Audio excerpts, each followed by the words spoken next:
The 40-year-old woman never dreamed that her son's classmate would rewrite her life. After years of losing her husband, Erin thought she would spend the rest of her life in silence.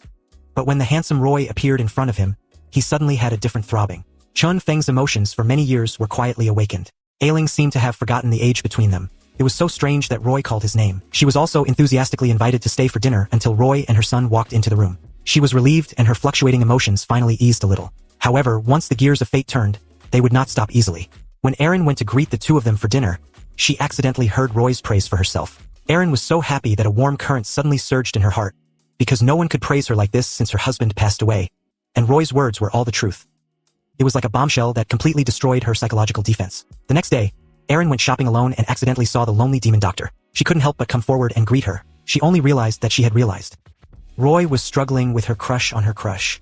When he learned that the distant goddess was her, Erin was both surprised and frightened.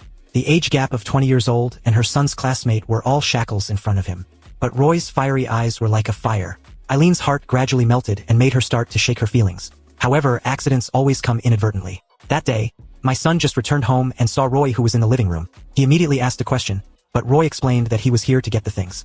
Unexpectedly, the scene of the mother coming out of the room and bringing Roy a newly fledged shirt made her son understand everything in an instant, and Roy didn't dare to face the dream of rushing to escape and leaving Ailing to face her son alone. But on that day, Erin called Roy over and told the news that changed her destiny, that she was about to become a mother. Faced with this sudden news, Roy was briefly shocked and quickly calmed down. She held Erin's hand tightly. The solemn promise to jointly undertake the maturity and responsibility of raising a child, which is beyond age, has finally let go of all concerns and plans to obey her arrangements and plans. In the following days, they were nervous and full of determination and were determined to accompany countless late nights and daily companions. Although there were still many difficulties ahead, they had already regarded each other as family members. Support each other and move forward together. In the end, they prove with their actions that age is just a number in the face of sincere love.